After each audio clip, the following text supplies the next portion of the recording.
This meeting will also be conducted by audio and video conference without the requirement of a physically present quorum of the Rock Island City Council due to the disaster declaration issued by Governor Pritzker. Because of this order related to COVID-19 health concerns affecting the state and the city, the mayor has determined that an in-person meeting at City Hall with all participants may not be practical or prudent. All alderpersons and staff may not all be physically present at City Hall due to the disaster, and physical attendance at City Hall may be limited.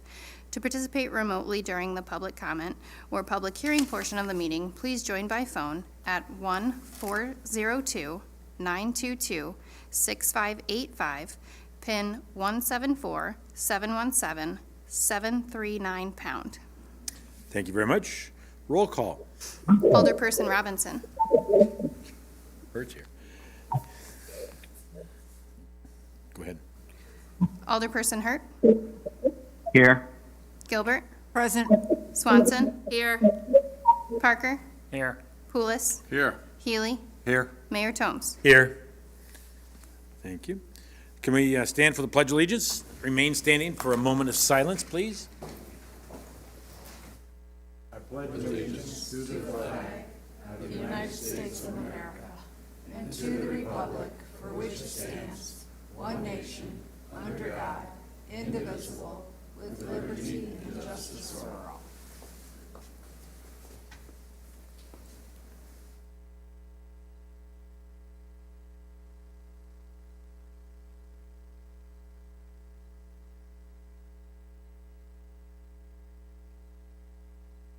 Thank you very much. Public comment. Anybody out there for public comment? I see nobody in the audience. Anybody virtual? Hearing nothing there. We'll move on to item number 7. We got the fiscal year 2023 budget update and discussion. I think, I don't know, is that Linda and Todd? Yeah, Linda and I are gonna do it, work on it together. I'll get started by talking a little bit about the purpose of tonight. Do you care if I sit here, or do you want me to stand up? Does it matter? Fine, here with me. Okay. Is it fine? Mr. Mayor, number 7 is not the budget. Number 7 is the SSA resolution. It got changed. Mine, mine reads that as number 9. That's fine. We will then, we will follow the agenda that's out there, there. So item number 7, if you wish to read that. Sure. Report from the Community and Economic Development Department regarding a resolution establishing a second public hearing for the proposed downtown special service area. Move to adopt the resolution establishing that a public hearing shall be initially opened on October 24th, adjourned until November 14th, continued on November 14th, and finally closed on said date. Second. Move to second. Any discussion? Roll call, please. Alderperson Healy. Aye. Robinson. Hurt. Aye. Gilbert. Aye. Swanson. Aye. Parker. Aye. Poulos. Aye. Thank you. All right, now, number 8. Thank you, Your Honor. As I was saying, Linda and I are gonna take turns talking tonight. I'm gonna get it started with a little bit of discussion about budgeting and how it fits into the framework of achieving results and planning for the future. And then Linda is going to provide an overview of where we're at in 2022, how we see 2023 playing out, talk about the calendar. And I'm also going to talk a little bit about the current goals and discuss with the council and get some direction on how to move forward with respect to goal setting. But just to get started, I'm going to talk a little bit about the philosophy of best practices related to municipal budgeting.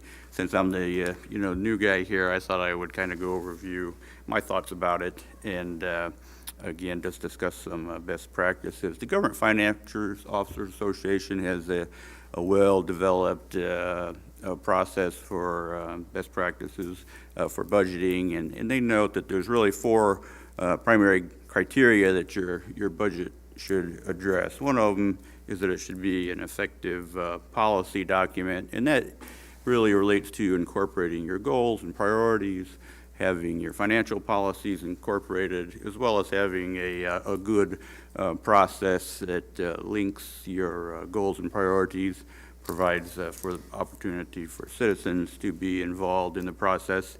Should also serve as an effective financial plan, and this is the area that we oftentimes think about budgets, your revenues and expenditures, your fund balances, your capital program, your debt management strategy. Should also serve as an operations guide. It should relate how you're organized, the number of positions you have and how you have them assigned, discuss your departments and your programs, discuss the levels of services that are provided, and then also include some metrics for measuring performance. And then finally, it should also serve as a communications tool. It should be easy, well organized and easy to understand for laymen. It should address significant items and trends. And then it should also provide for an opportunity for citizens to review and provide input. You can go to the next slide. A number of things that guide the process, and I thought I would just lay them out. We could to think about as we go into the process of developing the budget. The budget is only for 1 year, but it really should incorporate a long-term focus, a long-term perspective. It should be focused on achieving the results that the council and the community want. A good priority-based budget will focus on doing the important things well. And also, again, it should incorporate the importance and satisfaction that citizens have. And I'll talk a little bit in a minute about how you measure that. With respect to the planning process, you can go to the next slide. How the budget fits into that. You see here a little diagram that outlines your community comprehensive plan, feeds into the strategic plan, feeds into the capital improvement plan. The ultimate output is what we do during the budget process, which is develop the capital budget and the operating budget. And again, those should have a long-term operating perspective. We've been working on developing 5-year forecasts for our each of our funds. Your water model will look out even further into the future to ensure that you're addressing needs like repair and replacement, fleet replacement, building maintenance, and things like that. With respect to the council goals, my understanding is that you developed the current goals back in the fall of 2021. I put together, with the help of the department heads, an update on the status of progress towards achieving those. As we're developing the budget, we're thinking about incorporating elements that will help achieve those goals over time. On many of the goals, or a number of the goals, we haven't made a lot of progress. Some of the challenges related to that are a number of vacancies, including in the city manager. The ARPA process took up a great deal of time as well. As we go through the process, we'll talk more about how the budget links specifically to the goals, and it will serve as a tool to implement those. My understanding is normally around this time of the year you would have more of a goal-setting update. For me, your strategic plan should really be kind of a 2-year to a 5-year document, and I would suggest to you that we spend several days in the spring of next year, probably after the election, to update the strategic plan in a meaningful way. At this point in the process, it's difficult to develop a lot of newer goals. So if we started earlier in the year, perhaps in April, we'll be a little bit ahead of the schedule. Are there any thoughts on that suggestion? Or Makes sense. I did want to touch on a few items related to each of the goals. Under financial sustainability, we've initiated the process to replace the software, and we'll be bringing forward the consultant contract related to that. Moving forward, we've determined that it will be funded through ARPA, so I think that's going to be a real good strategic move for the the city to help us be more efficient and more effective. Under the communications goal, we did hire the community engagement manager, and she's off to a great start, working to develop a communications policy as well as operating structures and standards. And also, we're going to work to develop and propose to the city, or develop a proposal to do a community satisfaction survey, and hope to get that started if the council is in favor of it by the end of the year. And just by way of a brief description, there's a couple primary firms that do these surveys. And the benefit of working with them is that they survey a lot of different communities, so then you can compare yourself to how you're doing relative to other cities your size, as well as compare yourself to the way, whether or not you're making progress. And that's really important, because oftentimes certain departments will score higher than others, so it's good to benchmark yourselves against others. Fire departments usually do better than code enforcement in terms of citizen satisfaction. And the survey can play an important role in identifying both what's important and what citizens are satisfied with.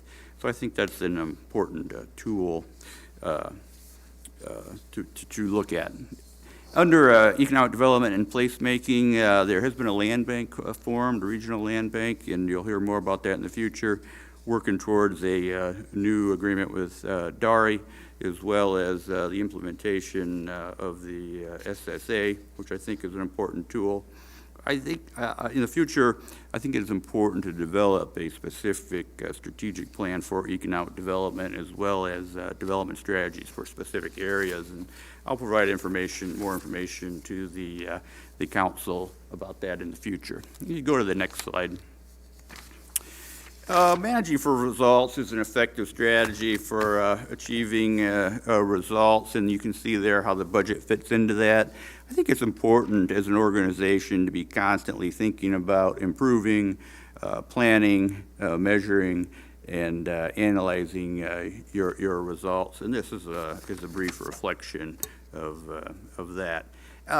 Next slide. As we move into the budget, some things to consider or think about as a council member relate to just what we talked about: priorities, programs, and services. Are you satisfied with the programs and services we provide? Are you satisfied with the levels of service that we're providing?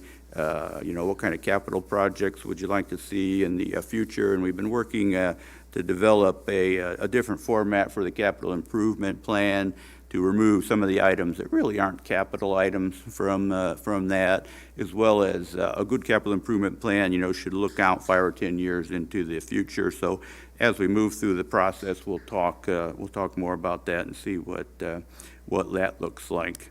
We do have a number of positive things that you'll hear tonight.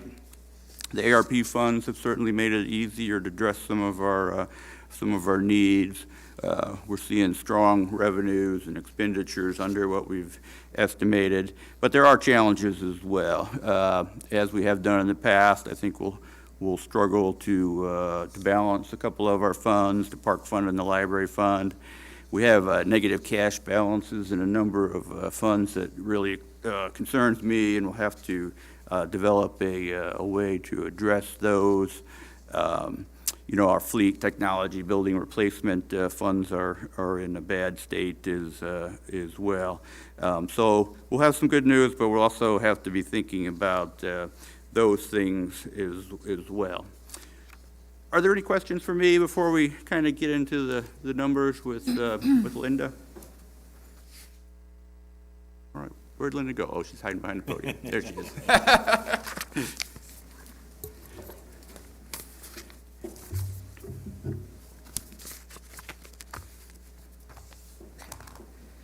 All right, so for this agenda, I'm going to skip over goals since Todd's already done a pretty good summary of that. And I'll go into the CY22 general fund projections, followed by the 2023 budget review, and then see if there's any questions. Okay, so let's take a look at where we currently are for this year as it relates to the general fund. The majority of the general fund revenue is supported by taxes, of course, which includes property taxes as well as state and local taxes. As of September 30th, actual revenues were at 85%.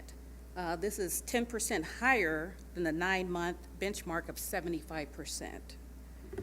Projected revenues at year end will exceed the budget. However, don't hold me to the $6 million number. However, we should be well above the 90-day reserves. The September issue of the Illinois Municipal Review magazine stated that 3 major state tax sources, individual income, corporate, and sales tax, came in much higher than expectations and significantly outperformed 2021, as we can see. As noted in the 6-month financial management report that was presented earlier this year, state income tax and replacement tax are reporting higher than projected due to a number of factors. Charges for services is trending below the budget due to mainly write-offs for insurance write-offs due to ambulance charges for the insurance companies.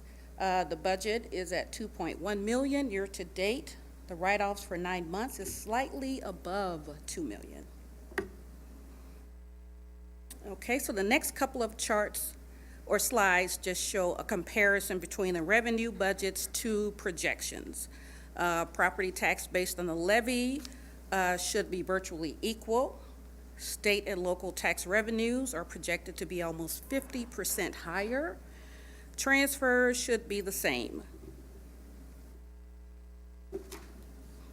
License and permit projections are slightly higher than budget, while charges, as I mentioned earlier, for services are due mainly to ambulance write-offs. Grants and other revenues are virtually the same for the budget and projections. Okay, so this chart actually shows a breakdown of the state and local taxes for 2022, year-to-date through September and annualized. So as you can see, the municipal utility tax is at 95% of the budget. State income tax is at 98.7%. And the replacement tax is at 183%. Right. Linda, could we get a copy of that slide, please? Sure. Yeah, it's not in Yeah, there. it's not in here. Not in here. Oh, it's not, I'm sorry, oh, we didn't get the updates to you. Okay, sorry about that. But it was a good exercise in how far we can scroll. Yeah. Okay. Wait a minute. Yeah, we added that in later, I think. Last minute changes. Okay. So next, general fund expenditure projections. As of September 30th, total general fund expenditures were at 69% of the budget, which is lower than the 75% benchmark for September. The annualized projections are slightly lower than the original, and this can be attributed to unfilled and delayed positions, especially in the police department. Okay, the next 2 slides again are depictions of those expenditures by category. As stated, personnel projections are low due to unfilled and delayed positions. Projections for services are virtually equal to the budget. Projection for supplies, other, and programs are trending lower than the budget, while projections for capital and transfers are about the same as budget. Okay, now we will transition over to the 2023 budget, and just a reminder, this is preliminary. We are still working on the 23 budget. So what you see here are revenues that we currently have recorded on our budget module. Property tax, consider this a placeholder for now, as this number will likely change. A more detailed slide of property tax revenue is included later in the presentation. The total general fund revenues is currently estimated at $44 million. Okay, this is just another view of the general fund revenue by percentages. As we can see, property tax, state and local taxes make up about 79 or almost 80% of the general fund revenue. Okay, this slide takes a look at the state and local tax budgets for 22 and 23 estimates. Gaming revenue for 23 is budgeted slightly higher than the current year. 2.2 million has been recorded in 22, with 4 additional payments remaining to be recognized. Some other comments from the Illinois Municipal League regarding property tax, or the personal property tax. It says that even if the economy goes into recession, they don't anticipate seeing tax payments fall until tax year of 2023. So that's why our projections are pretty high for replacement tax for 23. Motor tax fuel is lower due to the end of the MF Motor Fuel Tax Rebuild Grant. Based on the latest numbers, we did increase that from 1.5 to 1.6 million just today.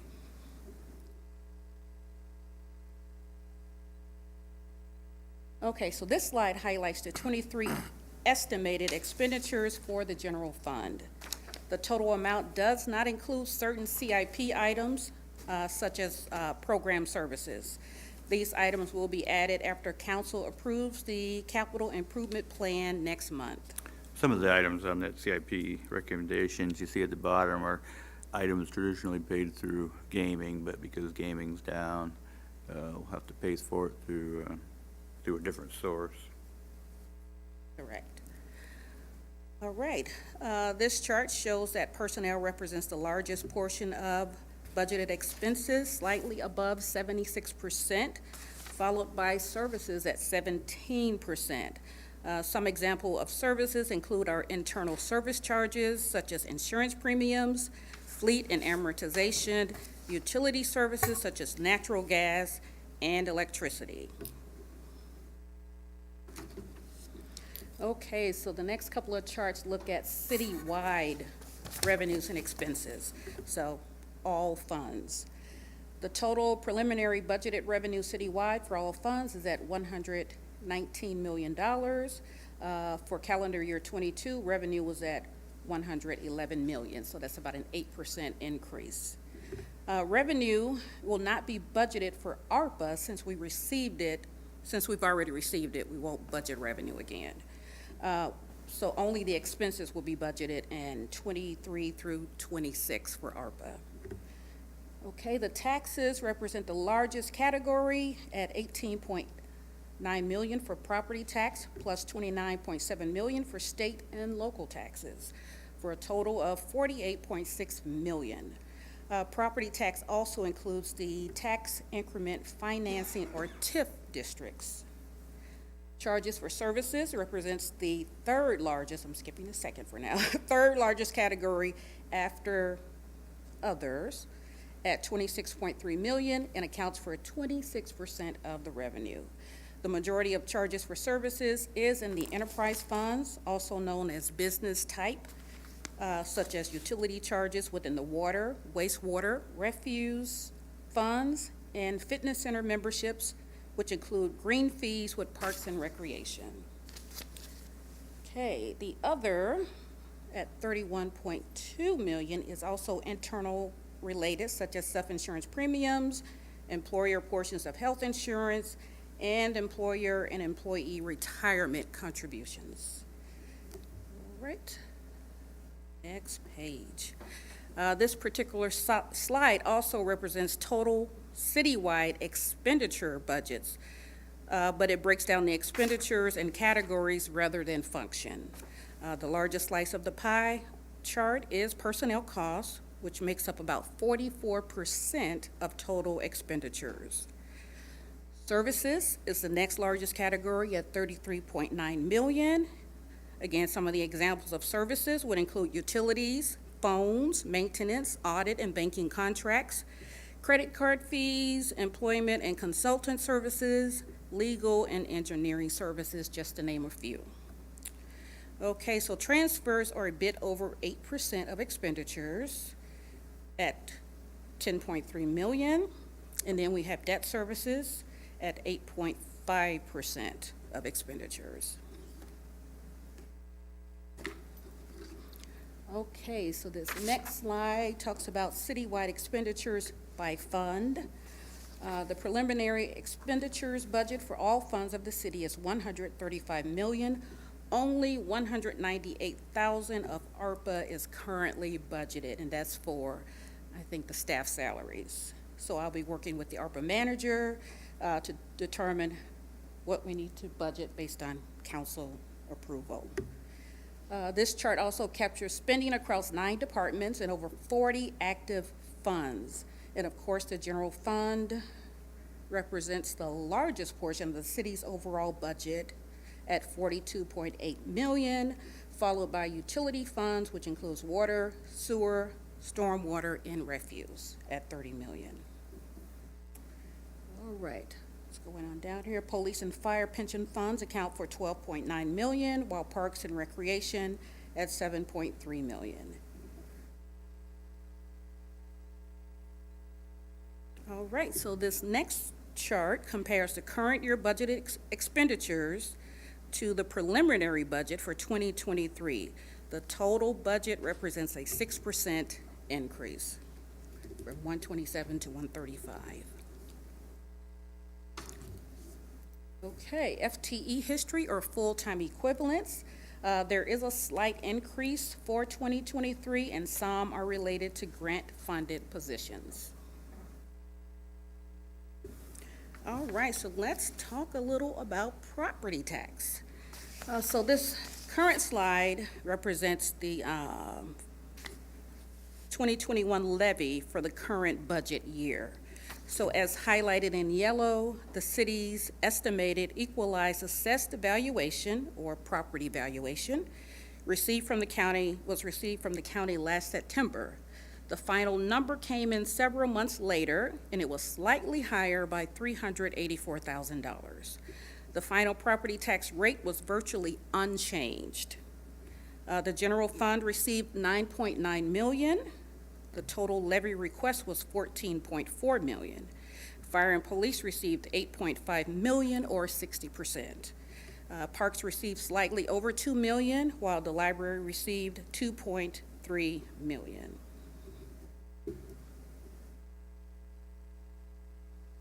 So for this year, the estimated property valuation, which we have received from the county, increases by 4.64%. So it's coming in almost 5% higher.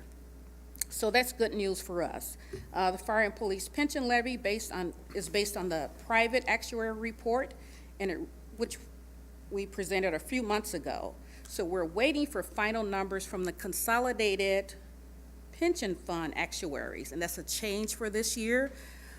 So once those are received, if the numbers are higher, then we have to make adjustments for those higher numbers. It doesn't necessarily mean we need to increase the property tax. We could use other revenue sources for those adjustments, but hopefully it comes in lower.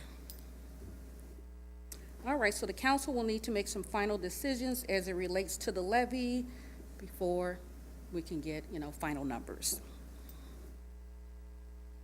Next is the equalized assessed value history. And as you can see, the city's EAV decreased slightly in 2012 and 2013 and has been an upward trend since that time. Increased EAV allows the city to maintain a virtually flat rate while providing additional revenue to offset expenses. And then the next slide is the tax rate by collection year. This historical schedule shows the city's tax rate back to the mid-1980s. In the early 1990s, the rate reached a high point of 4.1%.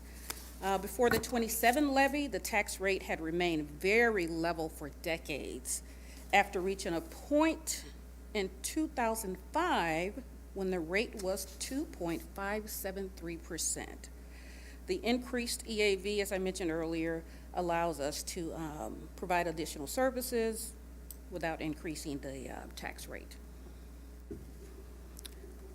All right, so our budget work schedule includes the final budget presentation, November 14th, and then we have department budget reviews, November 21st, And what's missing from there is the capital improvement plan, that's November 28th. And then in December, we have the budget presentation for approval by council. And that is all I have. We'll also plan to meet with council members individually or in groups of two as well, somewhere during the process. Are there any questions or comments?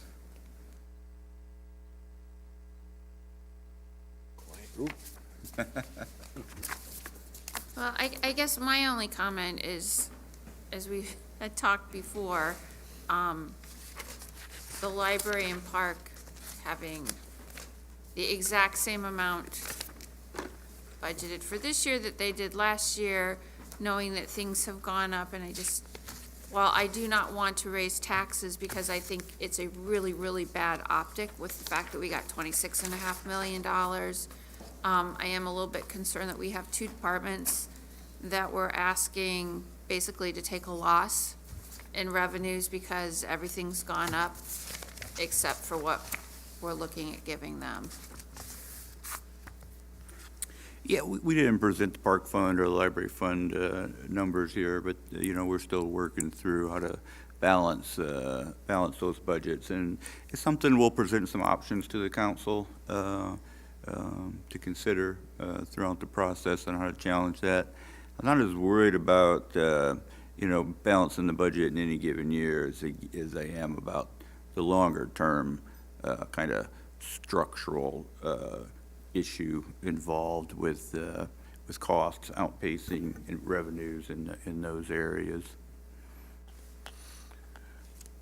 I would be happy to meet with our finance director and give her the numbers for the actuarial, for the consolidated funds, so that she at least has something to get started on. Yeah, that's one of the things that we're still waiting on. There's a couple of others that, information we need to really finalize these numbers, and that could change. One of the things that's interesting is IMRF dropped dramatically, and nobody at IMRF can quite explain why. So we've got the preliminary number, and it's like 4.4, which is about half of what we normally see. So it's good news as long as it sticks. But yeah, if any information you have related to pensions would be helpful. Perhaps I missed it.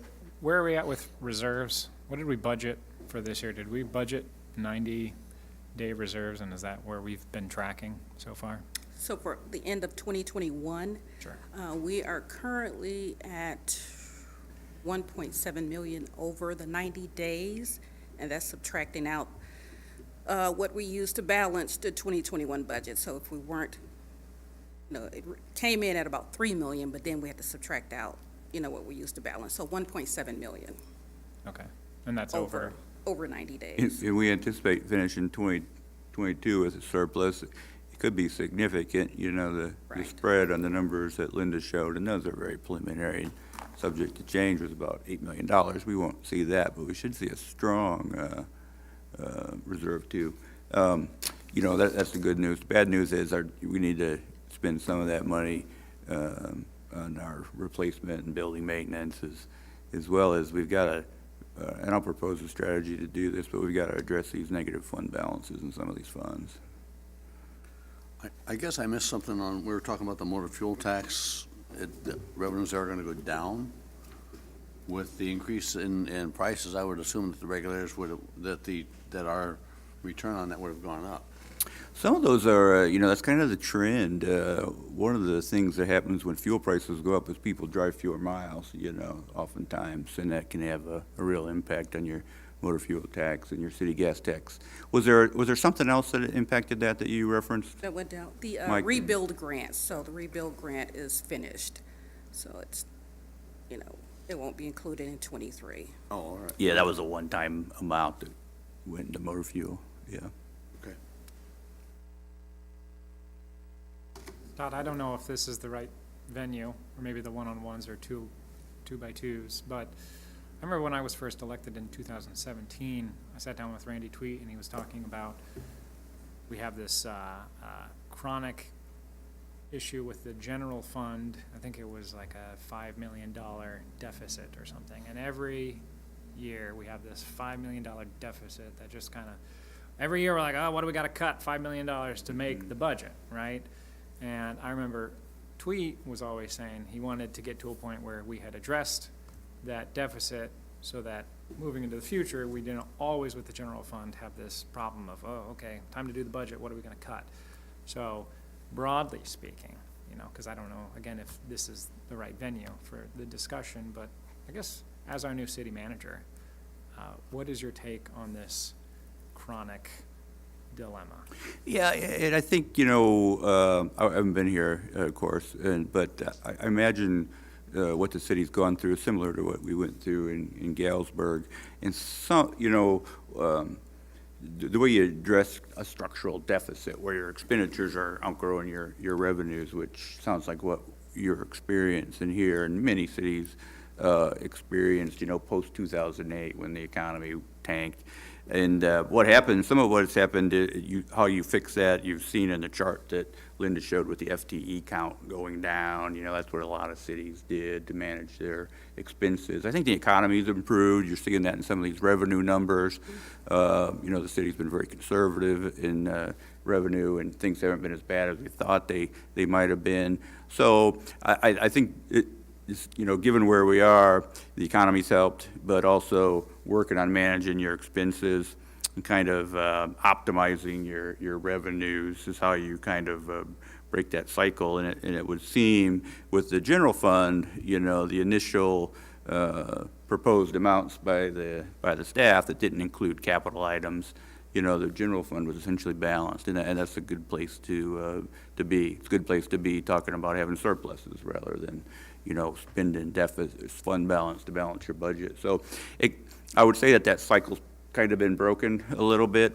We still see that and it's kind of artificially created in the park fund and the library fund, where your revenues are outpacing, or your expenditures are outpacing your revenues. And I say it's kind of artificially created because we regulate the revenues that go into the park, into the library fund, correct? And I think that's a little bit what, you know, Alderwoman Swanson was talking about, that we need to figure out a better system for the park and in the library to balance out that cycle of expenditures increasing more rapidly than revenues. And in the park fund especially, what's complicated that is the increase in the minimum wage has outpaced the increase in revenues, and that's one of the things that we'll have to try to address, either through managing expenses. I don't want to say raise revenues, but optimizing revenues, and hopefully also building the economy. Was also part of that a lot in capital improvement or capital investment, is all of that was included. I think it was the first, I hate to say dream list of everybody submitting their CIP stuff, and that's what the shortage, showed that negative, and that, once again, to go back and cut. If I'm remembering correctly, I thought that the general fund, the amount that property taxes funded the general fund shrank every, more and more every year because of the increasing pension costs. Right. And, you have to keep funding that. Am I not remembering that? Correct. That is. Yeah, there's normally a chart that we show that, Right. Shows Yeah, that difference. so that's part of, Yeah, more of the pie is being eaten up by fire and police pension, right. so you either need a bigger pie or you gotta figure it out, right? One thing I think is interesting, I spent a lot of years in Missouri, and they don't focus as much on the levy with the property tax. They focus on the rate, so as Linda indicated, as the EAV goes up, you lower the rate, so you got the same amount of money, and you don't really maximize the benefit of your EAV growing. So that's something council can think about as well. Todd, I know for several years of going through budgets now with the city, council, and I've heard other colleagues comment on this too, where we get so far down the road with developing the budget that any sort of larger, I don't know, structural or philosophical things with the budget, you know, if we try to bring them up when we're having the November department director's presentation, it's kind of like, we're too far along, we can't really deal with that right now, we got to pass the budget.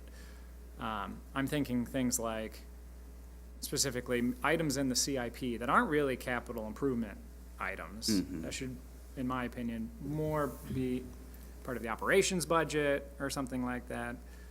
That's one example of sort of a bigger, you know, structural issue with the budgeting. I guess it's October. You know, what do you see as our new city manager? When can these conversations be had to address them so that we're not having them at the finish line when it's kind of too late to address them? Yeah, it's really important, and thing to do is really to have, much like the CIP, where you're creating a capital budget, but you're also creating a longer-term plan to address your capital needs. With the budget, you need to adopt the budget, talk about balancing it, but you also need to have a discussion during the year about how to address some of these issues, like a structural imbalance. You know, you don't necessarily solve those things during the budget process. You talk about those as kind of a larger conversation that includes your strategic planning and how you're doing on those things. Identify, you know, kind of long-term issues, have the staff develop options and talk about incorporating them into the process. So you really need to be kind of following two different tracks. You know, it's too late in the game to do that for this year, but it's something that I would like to start to do more of in the future.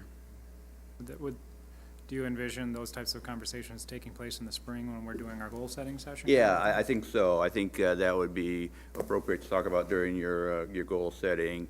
Try to incorporate some of your challenges in, you know, into your goals. How do you resolve the structural deficit? How do you address, you know, your liabilities related to pensions? How do you address the problem of, you know, always kind of being behind the curve with your replacement, your building maintenance, things like that? Oh, yeah, and one thing, add to that list, because we didn't discuss it in the ARPA discussion, we're completely depleting our fleet amortization fund to zero. Yeah. So what happens? Don't worry about it. Don't worry. It's the next council's problem. But those are, 2.5 more years.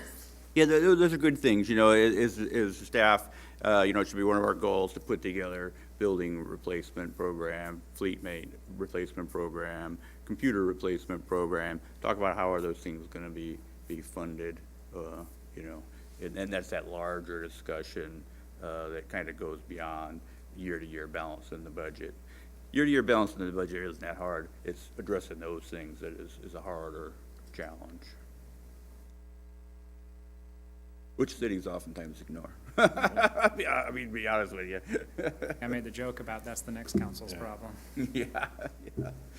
We're already dealing with previous councils before us that have made that decision, so. Yeah. Nobody wants to think about raising revenue now to pay for a roof that needs to be replaced in 10 years, right? Nobody gets excited about it.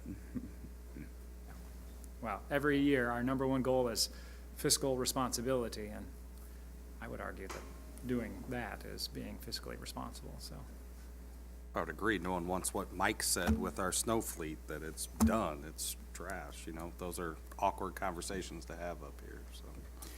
I remember somebody once said, you know, hey, great job, you came in under on expenditures, and it's like, it's not hard to come in under on expenditures, don't do anything. The harder thing is to get stuff done and come in under expenditures, right? So that's the really question you should be asking, are we getting the things done that we want to do? Todd, Very good. You mentioned, you've been working with department directors on getting kind of an update document on where we are on last year's goals. Have you sent that out? Did I miss that? No. Okay. I did, I sent it out as part of the, on Friday. There was a spreadsheet, and there was a PowerPoint presentation. Let me know if you didn't get it. I will. I'll look back. Yeah, Is that the second half of that email? yeah. All right. Okay, This one, this one. that one. 14th. Study session. All right, we ready to move on? I got Okay. it, Todd. Got it? I found it. Thank you. All right, good. You had me worried there for a minute.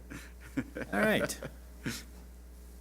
We are then, overview and discussion of city council goals. Yeah, really, I kind of incorporated that into my remarks already. I don't have anything else to add on the goals, unless you had any questions about what we provided or comments related to, you know, my real strategy would be, my suggestion to the council would be that we, in the springtime, initiate a more meaningful goal-setting session, given the things that we worked through in the last year.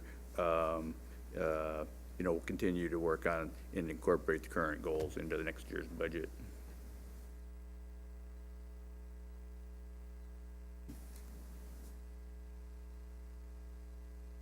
Jenny, you're going to have to take over, the mayor left.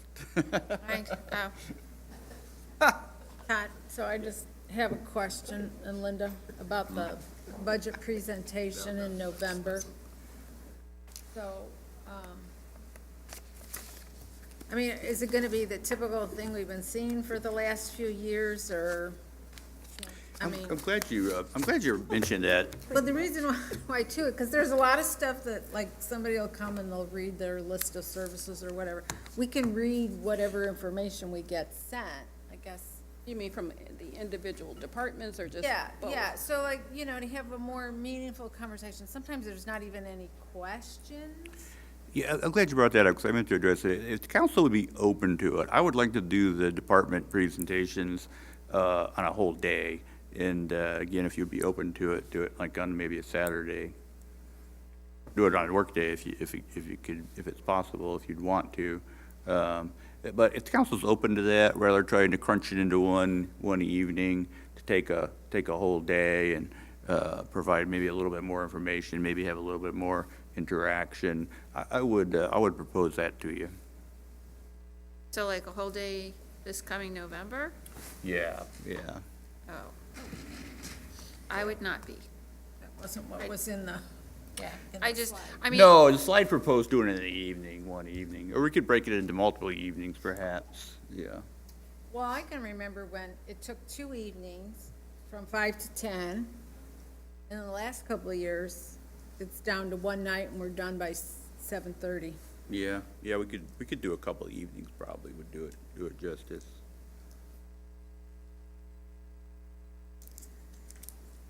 And you can think about it, we can talk more about it, we don't need to decide it right now. I think it just depends on what the content of the meeting will be. Yeah. If it's gonna be the department directors just read the paper of what it is, it's gonna take us 2 hours, you know? If it's Yeah. gonna be more, a deeper conversation about what because I'm, in the budget document, there's the metrics, because I remember in meetings in the past, we've had conversation, but what metrics are you including, and blah, blah, blah. So it just kind of depends on what type of conversation, what type of meeting do we want to have? Yeah. Is there gonna be meat to it? Is it gonna have? Well, and I kind of feel, I mean, and I'm gonna say this, I really don't like spending 5 hours here in the evening going, I mean, just because after 2.5 hours, and, you don't? guys feel the same way, you work all day long. Yeah. I mean, you put in an I have a 8-hour cushion in my day, chair. and then, and so I think after 2 hours, you're not thinking and processing stuff, but I feel like if we have a PowerPoint presentation sent to us, it is our responsibility as older people to read it before we come to the meeting. And so there's no sense in me taking time to read a presentation and then sit here for an hour and a half and have somebody reread the presentation to me. I would rather have the presentation sent to me with the understanding that as a mature, responsible older person, I'm reading it, and then come here and have a discussion about what I just read. Kind of back when you were in school, you read the material and then you come take a test on it. I mean, I guess I would rather have something like that where we can have a more meaningful discussion over what we read. Because I'll tell you what, after working 8 hours a day and then coming and sitting here for 5 hours, after 3 hours, it's really hard.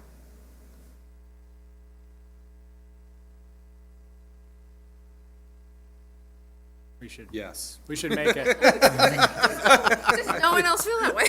No, I agree with your comments because, and there's a lot of things I could go in and tell you why, but I think that I hope that we're all mature adults. I hope that we could, well, we are. right? Some of us. I'm out on that one. All right. A quorum, at least, are responsible adults. But that gives us time to, if we see something in there, and my preference is to reach out to the city manager and say, hey, I have a question about this, and let him go to the director so that each of the department heads aren't getting 7 calls about the same question, because we all might see the same thing and say, I don't understand this. Give 1 call or 1 email to our city manager and let him do what a city manager does. Well, we shouldn't be calling department directors anyhow. Everything should go through him anyhow. But that way, when we come in here, we'll already have some of the questions answered, so we're not blindsiding one of the department heads, hey, I didn't think about that. It is obviously a question of concern among council members. They can come in with answers, Right. rather than us hitting them at the last minute and then getting the answer, well, I don't have those figures in front of me. Well, we're giving them the opportunity to have the figures in front of them. So that council can get, if the city manager doesn't want to relay that information, the department heads can relay the information to us so that we can make an intelligent, rational decision. I agree I can with tell that, you it's yeah. no fun reading a presentation that you already did, so that's actually probably worse, so. Yeah, I really have never really understood what the point of the departmental level presentations, right? Like, 'cause when the police department comes and tells me that their line item for handguns is this much, I don't know. Is that a good number, a bad number? I don't know. That's why we have professionals on staff, right? So I've never really understood what the point is, other than perhaps a policy discussion of like, what is each department? Like how does the work of each department fit into the goals that the city has established? And what are the financial needs that each department's gonna need in order to meet those goals? That is a far different conversation than the one that I've sat through several times, and these Well, poor and I folks- also don't think it's our role as aldermen to micromanage a department. I mean, it's like I have all the confidence in the world in the department heads that you all know what your budget should be. You all know, you know way better than me what your needs are. You know, I can sit there and tell you what I think your needs are, and I'll be way off what your needs are because I'm not there. But I just feel like they know what their needs are, they know what their budget parameters are, and so at some point, I don't need to micromanage and ask you line item by line item, why do you need this, and explain that to me. I feel that that's your responsibility to have that discussion with the city manager, and then when the city manager, you know, when we get presented or sent a PowerPoint of what the department budget and plan is, that's already been vetted and discussed with the city manager, and you are merely providing it to me for my information so that I know, you know, overall what you're doing with it. Would it be fair to get the presentation, say the Friday, you know, a week before? Is that doable? Have a week to answer, or us ask questions, and then hopefully that is done? Our short and sweet meeting-ish Yeah. on that Monday. Yeah. Is that okay? Don't we get the, like, the book thing too? Right, and that's scheduled for October 31st to be delivered to council members. Yeah. Okay, well, let's, we can do that. We'll work towards getting that kind of presentation information out earlier in structure and some more substantive discussion of how the budget links to our goals and any policy type questions for the meeting time that we have scheduled, and we'll see how that goes. I guess anytime we can get quality rather than quantity is, I mean, in the business world, that's the way it is. I mean, Yeah, I'd rather have that, Yeah, good. you know? Good discussion. There's nothing else. Need a motion to adjourn. Oh. What's that? We're done. Move to adjourn. Second. Move to second. As soon as no discussion, roll call. Hurts me. Alderperson Healy, Here, Randy. Aye. It's like it's on a Hurt? video game. Hurt? Aye.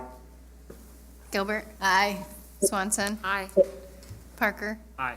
Pulis, Yes.